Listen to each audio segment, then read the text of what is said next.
Good morning.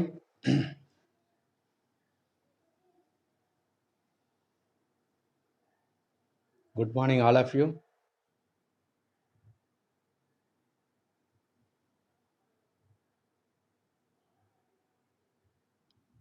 Right. So నిన్న క్లాస్లో మనం ఎన్ఎంఆర్ వర్ణపటంలో స్పిన్ కప్లింగ్ అంటే స్పిన్ యుగళీకరణము, నెక్స్ట్ యుగళీకరణ స్థిరాంకం విలువ అంటే జే, దాన్ని మనం కప్లింగ్ కాన్స్టెంట్ అంటాం. దాని విలువ గురించి కూడా మనం తెలుసుకున్నాం. కప్లింగ్ కాన్స్టెంట్ అంటే ఏం లేదు, మనకు వచ్చేటువంటి పీకులో ఫర్ ఎగ్జాంపుల్ చూడండి, ఇలా ఉన్నట్టు ఇట్లా మనకు పీక్స్ వస్తాయి, అంటే డబులెట్లు ట్రిపులెట్లు ఇలా అని వస్తాయి. కాబట్టి ఈ ట్రిపులెట్లో కనుక చూసినట్లయితే ఈ పీక్కి మధ్య కొంచెం గ్యాప్ ఉంటుంది. ఆ గ్యాప్నే మనం జే అంటాం. J is nothing by coupling constant. Coupling యుగళీకరణ స్థిరాంకము అంటారు, యుగళీకరణ స్థిరాంకము. కాబట్టి మనకు ఉన్నటువంటి హైడ్రోజన్ అనేది ఏమిస్తుంది, డబులెట్ ఇస్తుందా, ట్రిపులెట్ ఇస్తుందా, ఏమిస్తుంది అనేది మనకి ఎలా తెలుస్తుంది అంటే, నీకు తీసుకున్నటువంటి కాంపౌండ్లో కార్బన్ మీద ఉన్నటువంటి హైడ్రోజను, దాని పక్క కార్బన్ దగ్గర ఉన్నటువంటి హైడ్రోజన్లు సమానంగా ఉన్నాయా అసమానంగా ఉన్నాయా తెలుసుకోవాలా. సమానంగా ఉన్నట్లయితే ఈ కార్బన్ మీద ఎన్ని హైడ్రోజన్లు ఉన్నాయో పక్క కార్బన్ మీద కూడా అన్నీ హైడ్రోజన్లు ఉంటే మనకు వచ్చేది ఒకే ఒక పీక్ వస్తుంది. దాన్నే మనం సింగిలెట్ అంటాం. అలా కాకుండా ఒక కార్బన్ మీద 2 హైడ్రోజన్లు, దాని పక్క కార్బన్ మీద కేవలం ఒక హైడ్రోజనే కనుక ఉన్నట్లయితే అప్పుడు 2 కార్బన్ల మీద సమానంగా హైడ్రోజన్లు లేవు. కాబట్టి వీటిని అసమాన ప్రోటాన్లు అంటాం, అసమాన హైడ్రోజన్లు అంటాం. ఇవి మనకు స్పిన్ యుగళీకరణం జరగడానికి ఆస్కారం ఉంటుంది.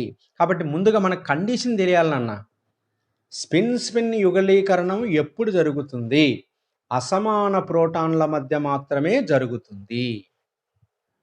కాబట్టి ఇక్కడ అసమాన ప్రోటాన్ల యొక్క సంఖ్యను మనం ఎన్నుతో సూచిస్తాం. కాబట్టి అది ఎన్ని పీకులు ఇస్తుంది అంటే n+1 పీకులను ఇస్తుంది, అంటే శిఖరాలను ఇస్తుంది. మరి నిన్న ఆ అంశాలన్నీ తెలుసుకున్నాం కాబట్టి ఆ అంశాలను క్రోడీకరిస్తూ ఈరోజు కొన్ని సమ్మేళనాల యొక్క వర్ణపటాన్ని మనం చర్చిద్దాం.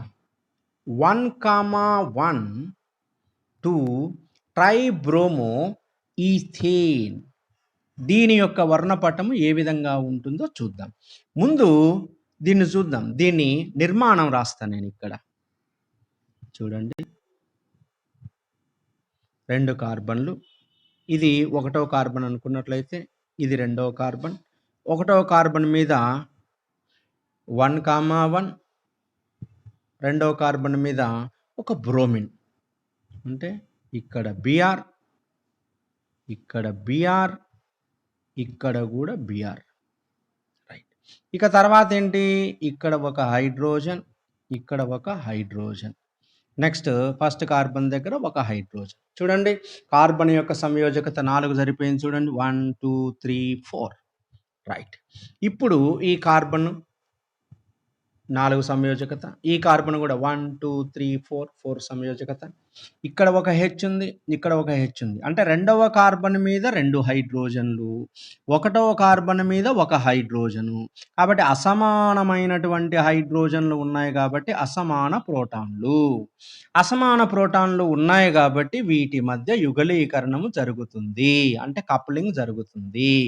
కాబట్టి ఇందులో ఉన్నటువంటి స్పిన్కు ఇందులో ఉన్నటువంటి స్పిన్కి మధ్య యుగళీకరణం జరగడానికి ఆస్కారం ఉంటుంది.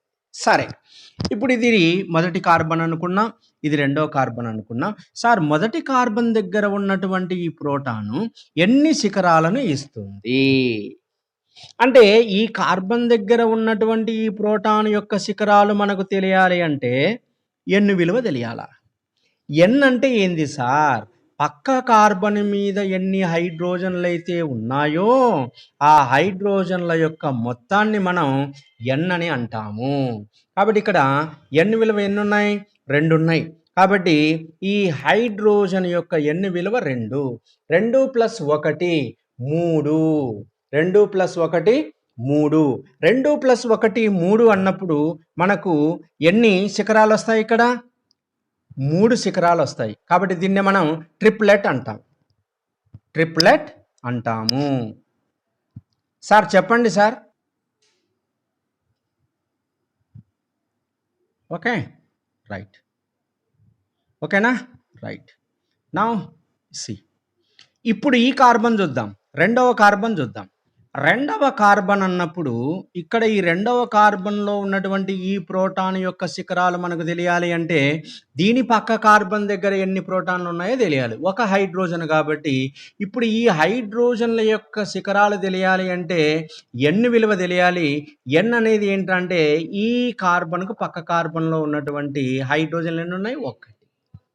ఒకటి కాబట్టి ఈ హైడ్రోజన్లకు ఎన్ విలువ 1. మరి మొత్తం శిఖరాల సంఖ్య n+1 కాబట్టి 1 + 1 2.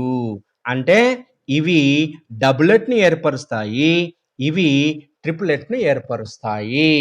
ఇప్పుడు ఆ అంశాన్ని మనం ఇప్పుడు గ్రాఫ్ రూపంలో చూద్దాం. చూద్దామా? చూద్దాం. రైట్, చూడండి. ఎస్,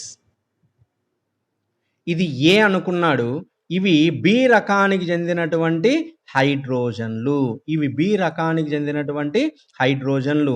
ఇవి ఏ రకానికి చెందినటువంటి హైడ్రోజన్లు. ఏబి అంటే అసమానమైనటువంటి ప్రోటాన్లు. సో అసమాన ప్రోటాన్లు కాబట్టి తప్పనిసరిగా యుగలీకరణం జరుగుతుంది. మరి యుగలీకరణం జరిగినప్పుడు ఏ అనేది మనకు ట్రిప్లెట్ ఇస్తుంది. ట్రిప్లెట్ ఏను మనం ట్రిప్లెట్ అనుకోవచ్చు.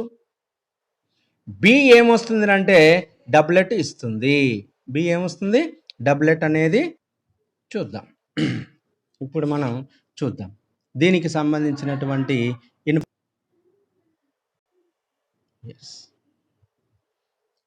సో ఈ అణువులో 2 రకాల ప్రోటాన్లు ఉన్నాయి. 2 రకాల ప్రోటాన్లు ఉన్నాయి. అవి CH2 ప్రోటాన్లు, CH ప్రోటాన్. కాబట్టి ఇక్కడ 2 బ్రోమిన్లు ఉన్నాయి కాబట్టి CH మాత్రమే ఉంటుంది.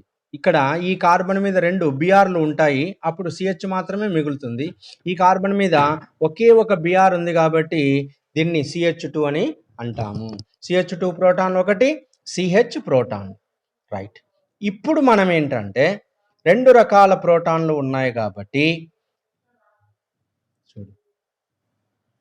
5.7 ppm వద్ద గల సంకేతం ట్రిప్లెట్ 2 బిఆర్లచే డీషీల్డ్ అయిన CH ప్రోటాన్ల వల్ల ఏర్పడును.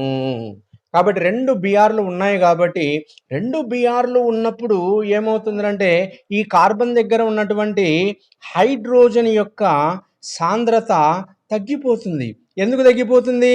దీని మీద 2 బిఆర్లు ఉన్నాయి కాబట్టి ఈ బిఆర్లు ఎలక్ట్రాన్లను లాక్కుంటాయి. దాన్నే మనం డీషీల్డెడ్ అంటాం. డీషీల్డ్ వలన ఏమవుతుంది అంటే దీని యొక్క ఫ్రీక్వెన్సీ పౌనఃపున్యం విలువ పెరిగిపోతుంది. కాబట్టి ఎక్కువ విలువ వద్ద ఇది సంకేతం ఇస్తుంది. మరి ఇది ఎటువంటి సంకేతం ఇస్తుంది? CH కాబట్టి దీని పక్క కార్బన్ మీద 2 ప్రోటాన్లు ఉన్నాయి కాబట్టి n విలువ 2 కాబట్టి 2 + 1 3. అందుకే అది ట్రిప్లెట్ ఇచ్చింది. ట్రిప్లెట్ ఇచ్చింది. నెక్స్ట్, CH ప్రోటాను CH2 ప్రోటాన్లతో యుగలీకరణం చెందుట వలన ఈ సంకేతము ట్రిప్లెట్గా విభజన చెందినది. చూడండి, ఇంతకుముందే చెప్పాను కదా నేను. కాబట్టి 2 బ్రోమిన్లు ఉన్నటువంటి కార్బన్ ఉన్నటువంటి ప్రోటాను పక్క కార్బన్ దగ్గర 2 హైడ్రోజన్లు ఉన్నాయి కాబట్టి n విలువ 2 కాబట్టి n+1 = 2 + 1 3 వచ్చింది కాబట్టి యుగలీకరణం చెందినప్పుడు ట్రిప్లెట్గా అది విడిపోతుంది. నెక్స్ట్, తర్వాత చూడండి 0.41 ppm వద్ద గల సంకేతము డబ్లెట్. అంటే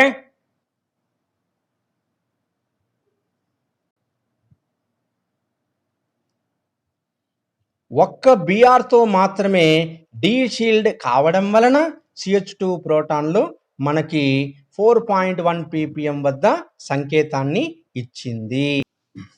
చూడండి, ఇక్కడ ట్రిపులెట్ ఏర్పడింది, ఇక్కడ డబులెట్ ఏర్పడింది. ఈ డబులెట్ అనేది ఏంట్రా అంటే ఈ టీఎంసీ విలువకు సమీపంలో ఉంటుంది. నెక్స్ట్ టీఎంసీకి దూరంగా ట్రిపులెట్ అనేది ఉంటుంది. ఎందుకు ఇట్లా దూరంగా వచ్చింది సార్, ఎందుకు ఇది దగ్గరగా వచ్చేసింది అంటే అందులో బ్రోమిన్ల యొక్క రుణ విద్యుదాత్మకత. అంటే ఇందులో ఇంతకుముందు మనం కొన్ని ప్రభావితం చేసేటువంటి అంశాలను చూసాం. అంటే కెమికల్ షిఫ్ట్ మీద ప్రభావితం చేసేటువంటి అంశాలలో రుణ విద్యుదాత్మకత అనేది ఒక ప్రధానమైనటువంటి అంశం. కాబట్టి రుణ విద్యుదాత్మకత పెరిగే కొద్దీ డీషీల్డింగ్ ప్రోటాన్ల యొక్క పౌనఃపున్యము పెరుగుతుంది అన్నాం. కాబట్టి 2 బ్రోమిన్లు ఉన్నటువంటి ప్రోటాను 2 బిఆర్లు ఉన్నటువంటి కార్బన్ మీద 2 బిఆర్లు ఉన్నటువంటి ఆ ప్రోటాను అధిక రుణ విద్యుదాత్మకత కారణంగా అది ఎక్కువ డీసీల్డ్ కావడం వలన మనకి ఎక్కువ పౌనఃపున్యం విలువ మనకు వచ్చింది. కాబట్టి ట్రిపులెట్కి ఎక్కువ పౌనఃపున్య విలువ వచ్చింది, అలానే డబులెట్కి తక్కువ పౌనఃపున్య విలువ వచ్చింది. కాబట్టి ఎక్కువ తక్కువ రావడానికి కారణం ఏంటంటే రుణ విద్యుదాత్మకత. అందుకే ఇక్కడ 5.7 ppm వద్ద గల ట్రిప్లెట్, 4.1 ppm వద్ద గల డబులెట్. చూడండి, డబులెట్ ఏమో 4.11 దగ్గర ఉంది, అంటే తక్కువే కదా. ఇక్కడ 5.7 వద్దనేమో ఇది ఉంది, 5.7. చూడండి, 5.7 విలువ ఎక్కువ, 4.1 విలువ తక్కువ. కాబట్టి ఎందుకు తక్కువ వద్ద ఏర్పడింది, ఎందుకు ఎక్కువ విలువ వద్ద ఏర్పడింది అంటే మనకు ఈ విషయం తెలియాలి. రుణ విద్యుదాత్మకత. కాబట్టి రుణ విద్యుదాత్మకత పెరిగే కొద్దీ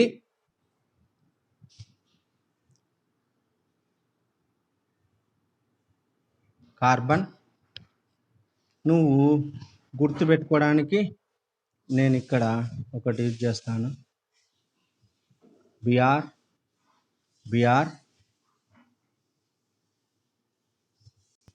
ఇది హైడ్రోజన్. నెక్స్ట్ ఈ కార్బన్ దగ్గర ఒక్క బిఆర్ఏ ఉంది, కాకపోతే హైడ్రోజన్లు 2 ఉన్నాయి, 2 హైడ్రోజన్లు. ఓకేనా. ఇప్పుడు చూడండి, ఈ హైడ్రోజన్ యొక్క పీక్స్ అంటే శిఖరాలు దేని మీద ఆధారపడి ఉంటాయంటే ఎన్ మీద ఆధారపడి ఉంది. ఎన్ అనేది ఏంటంటే పక్క కార్బన్ దగ్గర ఉన్నటువంటి ఈ ప్రోటాన్ల యొక్క సంఖ్య మీద ఆధారపడి ఉంది. ఎన్ని ఉన్నాయి ఇక్కడ, 2 ఉన్నాయి కాబట్టి n = 2. అంటే దీనికి n = 2. కాబట్టి 2 + 1 = 3. అంటే ట్రిప్లెట్ అనేది ఈ ప్రోటాన్ ఇస్తుంది. సరే, ట్రిప్లెట్ బాగుంది. ఇప్పుడు ఈ 2 ప్రోటాన్లలో మనకు శిఖరాలు డబులెటా ట్రిప్లెటా అని తెలుసుకోవాలి అంటే ఈ ప్రోటాను కార్బన్ ఉన్నటువంటి పక్క కార్బన్ అంటే ఇది ఒకే ఒక ప్రోటాన్ కలిగి ఉంది. కాబట్టి ఈ 2 ప్రోటాన్లకి n విలువ ఎంత అంటే 1. ఈ ప్రోటాన్ తీసుకున్న 1, ఈ ప్రోటాన్ తీసుకున్న 1, 1. కాబట్టి 1 + 1 2 అంటే డబులెట్. అంటే ఈ ప్రోటాన్ కానీ ఈ ప్రోటాన్ కానీ మనకి ఎక్కడంటే డబులెట్ ఏర్పడుతుంది. బాగుంది సార్, ఇది ట్రిప్లెట్ అంటివి, ఇది డబులెట్ అంటివి, బాగుంది. కాకపోతే ఏంటంటే ఇది ట్రిప్లెట్, ఇది డబులెట్. అయితే ఎక్కడ ఏర్పడతాయి, ఇప్పుడు అది సమస్య. ఈ ట్రిప్లెట్ ఏమో చాలా దూరంగా ఏర్పడుతుంది. ఎందుకు దూరంగా ఏర్పడుతుంది అంటే ఈ ప్రోటాను ఉన్న కార్బన్ మీద 2 బ్రోమిన్లు ఉన్నాయి. అంటే ఇవి అధిక రుణ విద్యుదాత్మకత కలిగినటువంటివి కాబట్టి ఎలక్ట్రాన్ యొక్క సాంద్రత మీద ప్రభావాన్ని చూపుతాయి. రుణ విద్యుదాత్మకతల సంఖ్య పెరిగే కొద్దీ ప్రోటాన్ యొక్క షీల్డింగ్ సామర్థ్యము పెరుగుతుంది. బాగా గుర్తుపెట్టుకోండి, ఇంతకుముందు క్లాసులో కూడా చెప్పాను నేను. కెమికల్ షిఫ్ట్ మీద ప్రభావితం చేసేటువంటి అంశాలలో మొట్టమొదటి రుణ విద్యుదాత్మకత. కాబట్టి రుణ విద్యుదాత్మకత సంఖ్య పెరిగే కొద్దీ షీల్డింగ్ సామర్థ్యము డీషీల్డింగ్ సామర్థ్యం అనేది పెరుగుతుంది. డీషీల్డింగ్కు లోన్ అవుతుంది కాబట్టి ఇది దూరంగా మనకు పౌనఃపున్యం దూరంగా ఇది ట్రిప్లెట్ను మనకు ఇస్తుంది. బాగుంది. ఈ పక్కన ఈ ప్రోటాన్ చూద్దాం. ఈ ప్రోటాను ఉన్నటువంటి కార్బను కేవలం ఒక్క బిఆర్ మాత్రమే ఉంది. చూడండి, ఇక్కడ 2 బిఆర్లు అంటున్నా, ఇక్కడ 1 బిఆర్ అంటున్నా. మరి 2 బిఆర్లు అన్నప్పుడు ఎక్కువ డీషీల్డింగు, 1 బిఆర్ అన్నప్పుడు తక్కువ డీషీల్డింగు. మరి తక్కువ డీషీల్డింగ్ కాబట్టి ఈ హైడ్రోజన్ యొక్క పౌనఃపున్యం అనేది ఈ హైడ్రోజన్ పౌనఃపున్యంతో పోల్చినప్పుడు తక్కువగా ఉంటుంది. కాబట్టి టీ యొక్క ట్రిప్లెట్ యొక్క ఫ్రీక్వెన్సీ న్యూ పౌనఃపున్యాన్ని మనం న్యూతో చూపిస్తాం కదా. కాబట్టి పౌనఃపున్యాన్ని మనం సిపిఎస్లో చూపించచ్చు, హెడ్జ్లో చూపించచ్చు, పార్ట్స్ పర్ మిలియన్లో చెప్పొచ్చు, దేంట్లోనే చెప్పొచ్చు. కాబట్టి ట్రిప్లెట్ యొక్క ఫ్రీక్వెన్సీ ఎక్కువ ఉంటుంది, డబ్లెట్ యొక్క ఫ్రీక్వెన్సీ తక్కువ ఉంటుంది. కారణం రుణ విద్యుదాత్మకత. కాబట్టి రుణ విద్యుదాత్మకత వలన ఇక్కడ 1,1 2 ట్రైబ్రోమో ఈథేన్లో మనకు ఈ విధమైనటువంటి దృగ్విషయాలు కనిపించాయి. చూడండి, CH2 ప్రోటాన్లు CH ప్రోటాన్లతో యుగలీకరణ చెందుట వలన ఈ సంకేతము డబ్లెట్గా విభజన చెందును. ఎస్, ఎందుకంటే ఈ ప్రోటాన్ పక్క కార్బన్ మీద ఒకే ఒక ప్రోటాన్ ఉంది కాబట్టి n=1 కాబట్టి n+1 1+1 2 కాబట్టి ఈ CH2 ప్రోటాన్లు అనేటివి డబ్లెట్గా విభజన చెందాయి. నెక్స్ట్, CH ప్రోటాన్ల సంకేతము ట్రిప్లెట్లో అంతరశిఖరాల ఎత్తుల నిష్పత్తి 1:2:1. 1:2:1 నిన్న చెప్పాను నేను. పాస్కల్ ట్రయాంగిల్ చూసినప్పుడు 1 అంటే n=0 అయితే 1,1 n=1 అయితే 1,2,1 డబ్లెట్, 1,3,3,1 ట్రిప్లెట్. ఇదేమో n=0 అంటే సింగిలెట్, ఇదేమో n=1 డబ్లెట్, ఇదేమో n=2 ట్రిప్లెట్. మనకు ట్రిప్లెట్ డబ్లెట్ కాబట్టి ట్రిప్లెట్ అన్నప్పుడు ఏంటంటే 1:2:1 రేషియో, డబ్లెట్ అన్నప్పుడు ఏంటంటే 1:1 రేషియో. అంటే ఈ పాస్కల్ ట్రయాంగిల్ అనేది మనకు తెలియాలి. పాస్కల్ ట్రయాంగిల్ అంటే ఏం లేదు, a+b పవర్ n అన్నమాట. a+b పవర్ 0 ఫస్ట్ వస్తుంది, a+b పవర్ 1 ఇది వస్తుంది, a+b హోల్ స్క్వేర్ ఇది వస్తుంది, a² + b² + 2ab, అందుకే 2ab 1 1, a² + b² 1² 1², 2ab 2 × 1 × 1 that is equal to 2. ఇట్లా ఇది ఏంటంటే a+b హోల్ క్యూబ్. బీజగణితం నుంచి మనం ఈ విధంగా చేస్తాం కాబట్టి దీని నుంచి అన్నమాట. ఓకేనా? సో సింపుల్గా మనం ఆ ట్రయాంగిల్ని గుర్తుపెట్టుకున్నట్లయితే మనము సులభంగా చెప్పుకోవచ్చు. కాబట్టి ట్రిప్లెట్లో 1:2:1, అలానే డబ్లెట్ల అంతఃశిఖరాల నిష్పత్తి 1:1. సో CH2 మరియు CH ప్రోటాన్ సమూహాల సంకేతాల వైశాల్యము 2:1. ఎందుకు? 2 ప్రోటాన్లు 1 ప్రోటాను, ఇక్కడ 2 ప్రోటాన్లు ఉన్నాయి, ఇక్కడ 1 ప్రోటాన్లు ఉన్నాయి కాబట్టి 2:1 నిష్పత్తిలో ప్రోటాన్ల నిష్పత్తి ఉన్నవి అని మనం చెప్పొచ్చు. ఇదేంటి నాన్న? 1,1,2 ట్రైబ్రోమో ఈథేన్. రెండవది CH3 CH2 Br ethyl bromide. మరి ఇథైల్ బ్రోమైడ్లో వర్ణపటము ఏ విధంగా ఏర్పడుతుంది?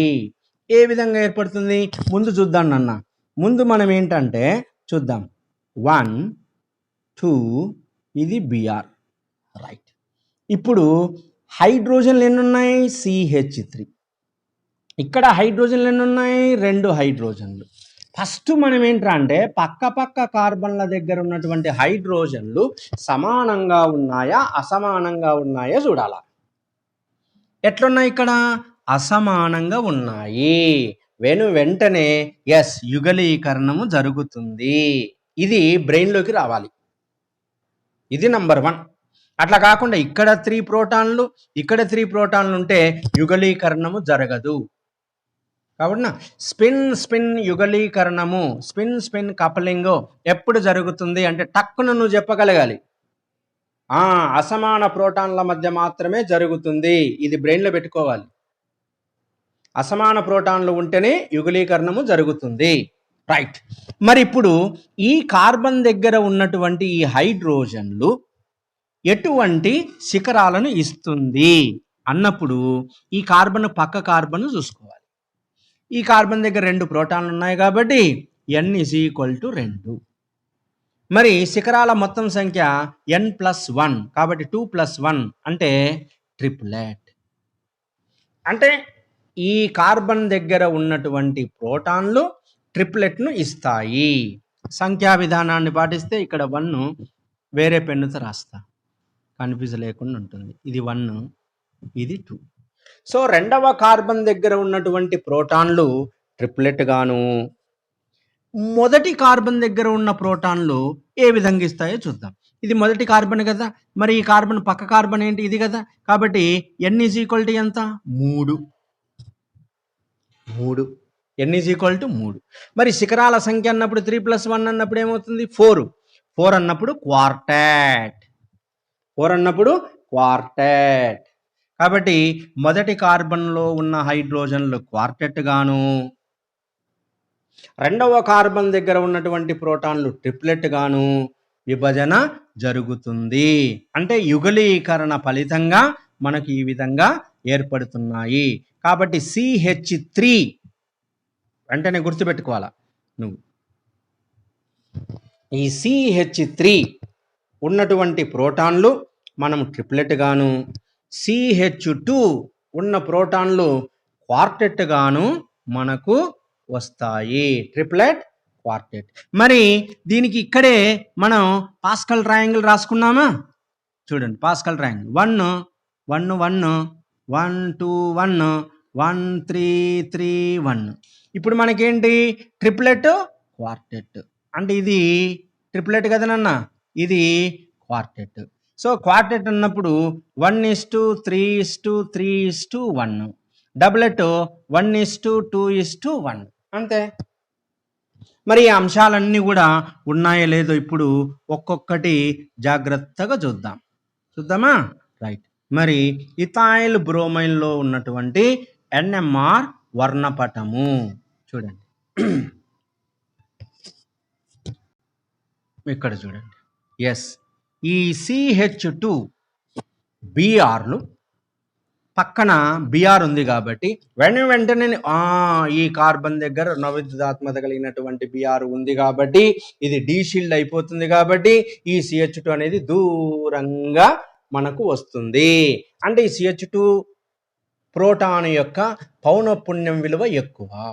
ఇక్కడ CH3 మీద ఏ విధమైనటువంటి Brలు లేవు కాబట్టి, ఇక్కడ రుణ విద్యుదాత్మకత లేదు కాబట్టి, ఇది డీషీల్డ్ కాలేదు కాబట్టి, షీల్డ్ అయింది కాబట్టి దీని యొక్క పౌనఃపున్యం విలువ తక్కువగా ఉంటుంది. దీనికి పౌనఃపున్యము తక్కువ, దీనికి పౌనఃపున్యము ఎక్కువ.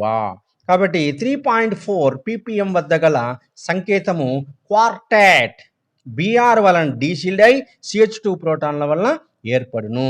రైట్. CH2 ప్రోటాన్లు CH3 ప్రోటాన్లతో యుగలీకరణ చెందుట వలన ఈ సంకేతం క్వార్టెట్గా విభజన చెందినది.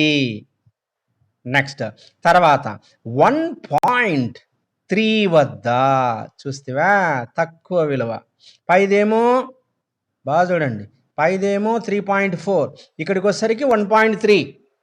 ఇది బాగా డీషీల్డ్ అయింది, ఇది కాలేదు. ఎందుకు కాలేదు అంటే ఇక్కడ కేవలం మనకేంట్రా అంటే హైడ్రోజన్లు మాత్రమే ఉన్నాయి.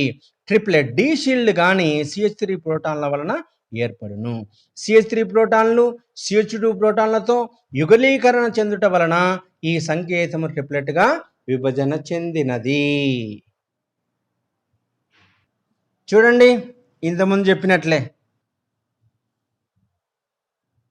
ఇథైల్ బ్రోమైడ్లో చూడు CH3 ప్రోటాన్ల ట్రిప్లెట్ అంతర శిఖరాల ఎత్తు 1:2:1. అదే CH2 ప్రోటాన్లో క్వార్టెట్లో అంతర శిఖరాల నిష్పత్తులు 1:3:3:1. పాస్కల్ త్రిభుజంలో మనం చెప్పాం కదా అవే.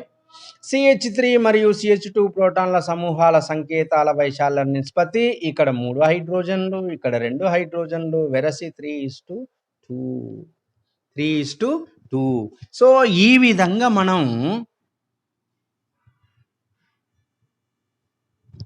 1,1,2 టెట్రా ట్రైబ్రోమో ఈథేన్లో బ్రోమో ఈథేన్లో ఈ వర్ణపటం అనేది ఎలా ఏర్పడుతుంది, ఆ శిఖరాల మధ్యలో ఉన్నటువంటి అంతరాల గురించి మరియు ఆ శిఖరాలు పౌనఃపున్యం అనేది ఎందుకు మారుతుంది, ఎలా మారుతుంది, దాని ప్రభావితం చేసేటువంటి అంశమైనటువంటి రుణ విద్యుదాత్మకతతో మనం చక్కగా వివరించాము.